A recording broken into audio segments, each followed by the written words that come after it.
From the depths of the ocean to the vast reaches of space, and even some quirky corners of everyday life, these incredible truths are guaranteed to make you question everything you thought you knew. So sit back, relax, and prepare to be amazed, because truth really is stranger than fiction. The story of Mickey and Minnie Mouse isn't just a fairy tale on screen, it also has a magical real-life counterpart. Wayne Allwine, the voice actor for Mickey Mouse, and Russi Taylor, the voice actor for Minnie Mouse, were married in real life. This heartwarming connection added a layer of authenticity and charm to the iconic Disney characters. Wayne Allwine began voicing Mickey Mouse in 1977, taking over the role after Jimmy McDonald. Russi Taylor became the official voice of Minnie Mouse in 1986, and the two met while working together on various Disney projects. Over time, their professional relationship blossomed into a romantic one. The couple married in 1991 and remained together until Wayne Allwine's passing in 2009. Their love story mirrored the affection between Mickey and Minnie, capturing the hearts of Disney fans worldwide. Colleagues often remarked on their genuine affection for each other, which radiated in their performances.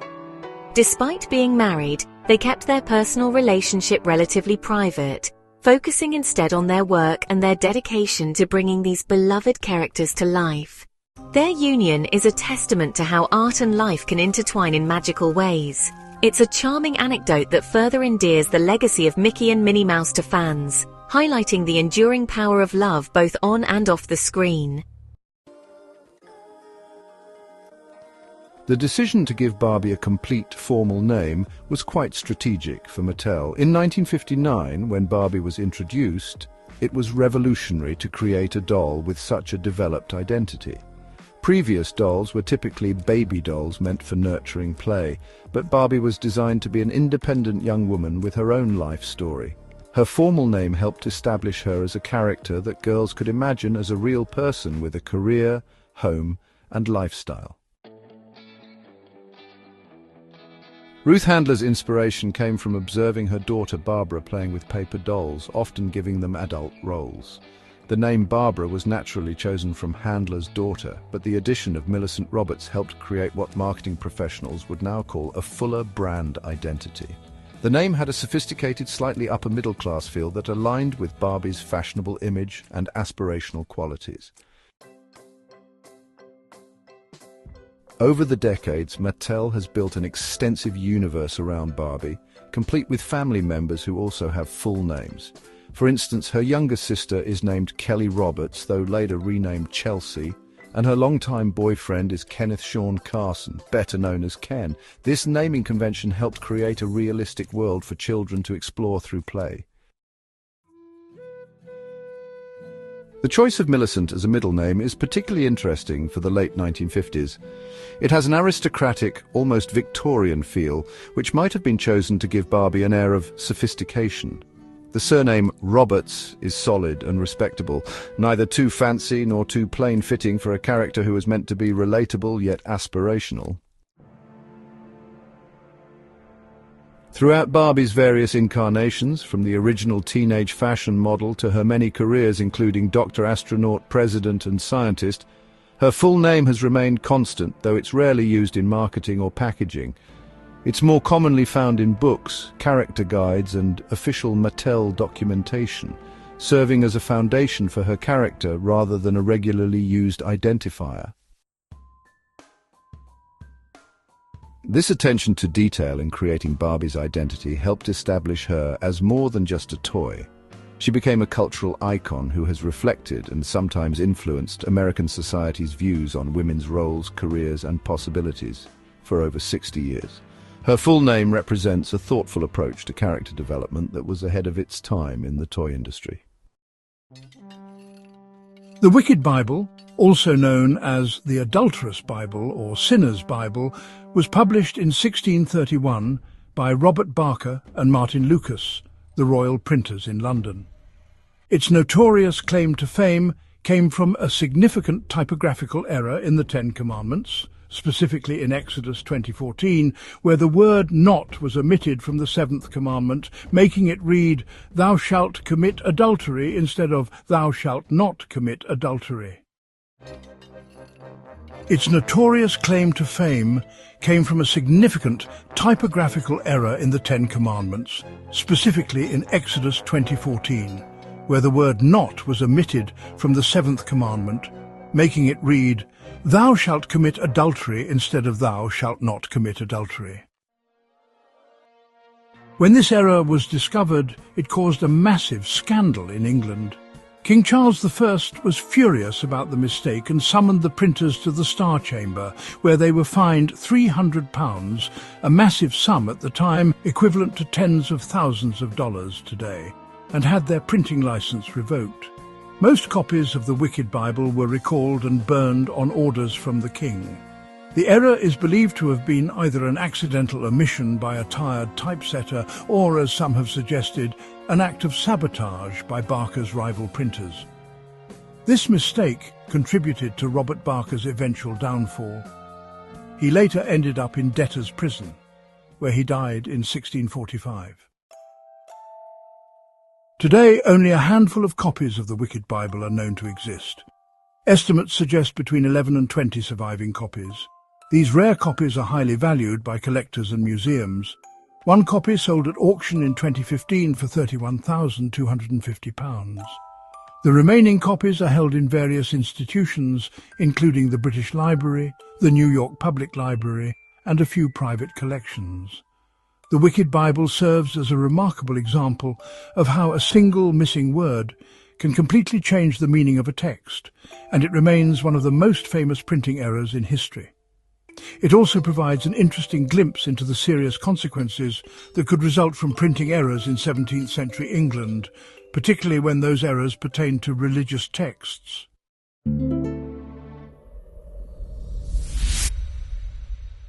Blinding Lights by The Weeknd, released in November 2019 as part of his fourth studio album After Hours, achieved the remarkable milestone of becoming Spotify's most streamed song of all time. The synth-pop track, with its heavy 1980s influence and infectious melody, surpassed Ed Sheeran's Shape of You, which had previously held the record for most streams on the platform. The song's success can be attributed to its broad appeal, combining retro synth-pop elements with modern production values. It gained significant traction not just through traditional listening but also through social media, particularly on TikTok, where it became part of various viral trends. The song's popularity was also boosted by The Weeknd's Super Bowl LV halftime show performance in 2021. Blinding Lights has accumulated billions of streams on Spotify, demonstrating remarkable staying power years after its initial release. The track's achievement is particularly notable given the intense competition in the streaming era, where songs often have shorter periods of peak popularity. Its success helped cement The Weeknd's position as one of the most influential artists of the streaming era. The song's commercial success was matched by critical acclaim. It spent a record-breaking time on Billboard's Hot 100 chart and was named the #1 greatest Hot 100 hit of all time by Billboard in 2021, surpassing Chubby Checker's The Twist. This streaming achievement on Spotify represents just one facet of the song's broader cultural impact and commercial success. Given my knowledge cutoff date of April 2024, while I can confirm the song held this record at some point, you may want to verify its current status, as streaming records can change frequently. Elvis Presley was indeed a natural blonde, though this fact surprises many people since he was known throughout his career for his iconic jet black hair. Born with light blonde hair that gradually darkened to a sandy blonde color as he grew older, Elvis began dyeing his hair black in the early stages of his career.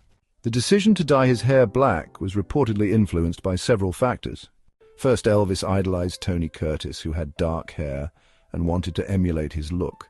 Additionally, he believed that black hair created a more striking appearance on black and white television and in photographs, which was crucial during the 1950s when most media was not in color. The dark hair also complemented his pale skin and blue eyes, creating the distinctive appearance that would become his trademark. Elvis maintained this dyed black hair throughout his career, with his natural blonde roots often needing regular maintenance. Elvis maintained this dyed black hair throughout his career, with his natural blonde roots often needing regular maintenance. Elvis maintained this dyed black hair throughout his career, with his natural blonde roots often needing regular maintenance. Elvis maintained this dyed black hair throughout his career, with his natural blonde roots often needing regular maintenance. His longtime hairdresser, Larry Geller, used a mixture of hair dyes, including Miss Clairol 51D and black velvet and blue black, to achieve the specific shade of black that became synonymous with Elvis's image. His longtime hairdresser, Larry Geller, used a mixture of hair dyes, including Miss Clairol 51D, and black velvet and blue black, to achieve the specific shade of black that became synonymous with Elvis's image. Even during his time in the army, Elvis continued to dye his hair, though military regulations required a more conservative style. Even during his time in the army, Elvis continued to dye his hair, though military regulations required a more conservative style. This transformation from natural blonde to dyed black hair is one of many carefully crafted elements of Elvis's iconic image, alongside his distinctive fashion choices and performance style. This transformation from natural blonde to dyed black hair is one of many carefully crafted elements of Elvis's iconic image, alongside his distinctive fashion choices and performance style. It's a lesser-known fact about the king of rock and roll that adds an interesting dimension to understanding how deliberately he and his management team crafted his public image. It's a lesser-known fact about the king of rock and roll that adds an interesting dimension to understanding how deliberately he and his management team crafted his public image.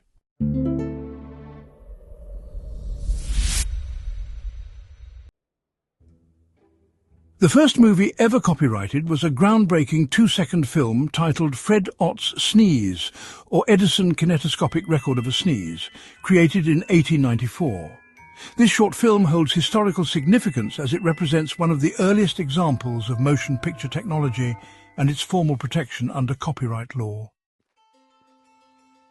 The film was produced by the Edison Manufacturing Company, a pioneer in the development of early cinematic devices and techniques. The subject of the film, Fred Ott, was an employee of Thomas Edison and a frequent collaborator in his experiments. In this clip, Ott is seen performing an exaggerated sneeze, a simple yet captivating action for audiences of the time. The motion of a sneeze was chosen likely because it demonstrated the ability of moving images to capture fleeting dynamic moments that could not be replicated in still photography.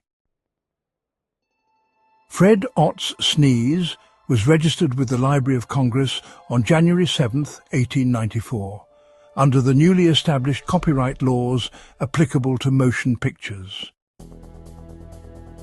This act not only protected the film, but also underscored the growing recognition of cinema as a form of intellectual property worth safeguarding. It reflects the era's burgeoning appreciation of filmmaking as both an art form and a commercial enterprise. Although it may seem trivial today, the film was revolutionary for its time, marking a key milestone in the evolution of cinema. It also highlights how early filmmakers, including Edison, sought to secure their work against unauthorized duplication and to capitalize on the emerging industry of moving images. Today, Fred Ott's Sneeze serves as a fascinating artifact of cinematic history, representing the humble beginnings of an art form that would grow into one of the most influential mediums of the modern age. Fredric J. Baur's legacy is as unique as the invention he left behind. As the inventor of the Pringles can, he transformed how snacks are packaged and consumed, addressing the common frustrations of chip lovers everywhere. Before Pringles, traditional snack packaging, typically large bags, was notorious for leaving chips crushed at the bottom and stale soon after opening. Baur's cylindrical can, with its airtight lid and stackable design, not only solved these issues, but also gave Pringles their distinct and iconic identity. His work as a chemist and food storage expert at Procter & Gamble was pivotal in bringing this innovation to life. Baur's sense of pride in his invention went beyond professional achievement. It was deeply personal, so much so that he made an unusual request to his family. When he passed away, he wanted a portion of his ashes to be interred in a Pringles can. This wish was both a humorous nod to his creation and a heartfelt expression of his connection to his work. When he died in 2008 at the age of 89, his family honored this unique request. They chose an original flavor Pringles can to reflect the first iteration of the product he helped bring into existence. The can was then buried along with the rest of his remains, a fitting tribute to a man who changed the snack world forever. The story of Baur's burial in a Pringles can has become a symbol of his creativity and dedication. It demonstrates how deeply an invention can intertwine with a person's identity. For Baur, the can was not just a product, it was an embodiment of his innovative spirit and problem-solving mindset.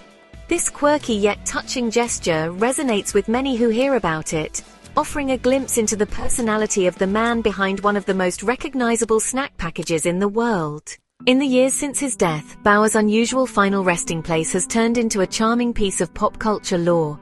It highlights the idea that innovation can have lasting effects, not only on industries but also on the memories people leave behind. Baur's request, carried out with love and respect by his family, ensures that his contribution to the snack world will never be forgotten. It's a story that combines humor, legacy, and the enduring power of a creative mind. The song Happy Birthday to You has an interesting and complicated history when it comes to copyright. For years, it was considered one of the most recognizable and widely sung songs in the world. Despite its ubiquity, Happy Birthday was long entangled in legal battles over who held the rights to the song and whether those rights were enforceable. The melody of Happy Birthday dates back to the late 19th century, originally composed by Patty Hill and her sister Mildred J. Hill as a classroom greeting song titled Good Morning to All.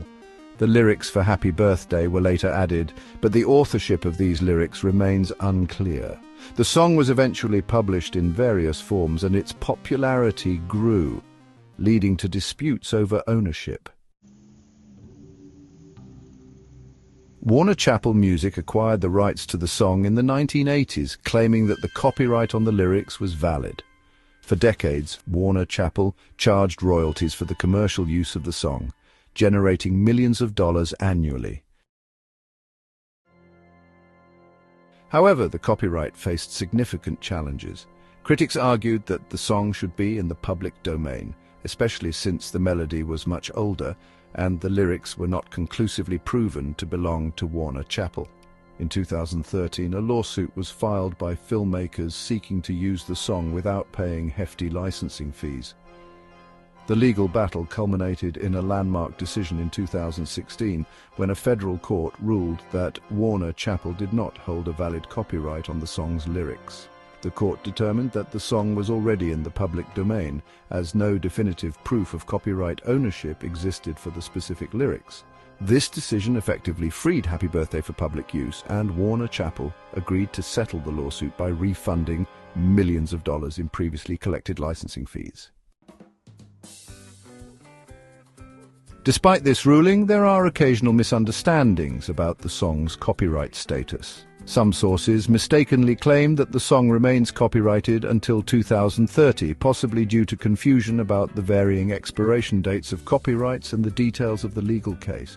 Today, Happy Birthday is widely considered part of the public domain, allowing people to sing or use it in any context without fear of legal repercussions. The case remains a milestone in copyright law, highlighting the importance of public access to cultural works and challenging the commercialization of such universally shared traditions.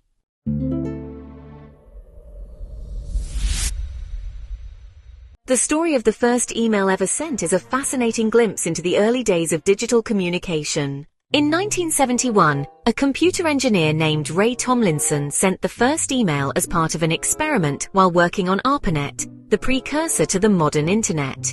Tomlinson was tasked with exploring ways to allow computers to communicate with one another over a network.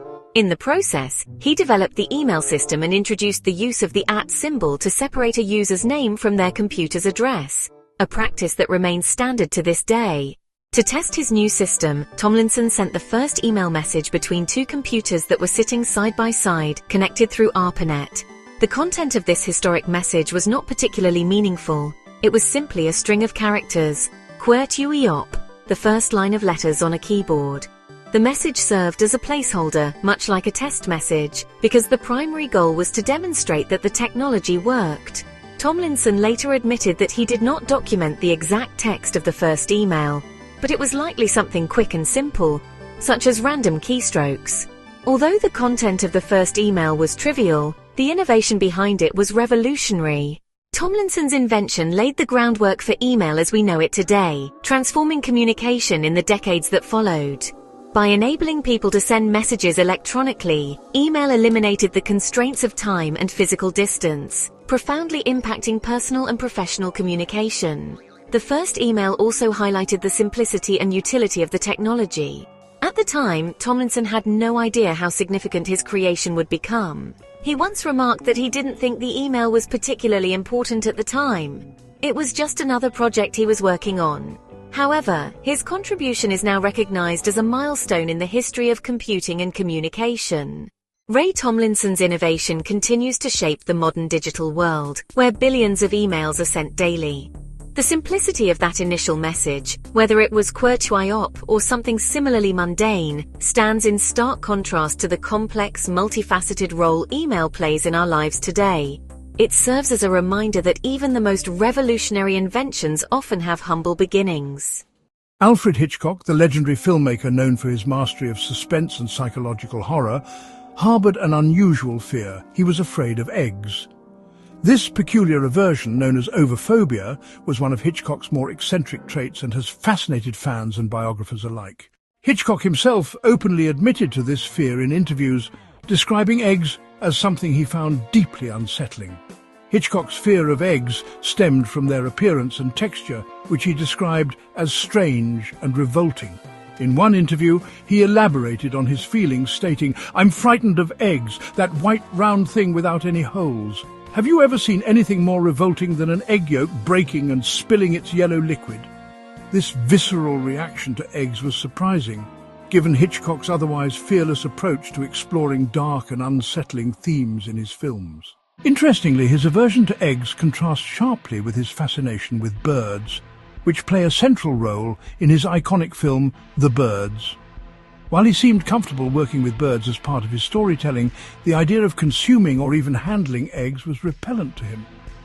This contradiction has led some to speculate that Hitchcock's egg phobia was more rooted in their sensory properties, like their slimy texture and fragility, rather than any logical association with birds. Hitchcock's fear of eggs also offers insight into his creative mind.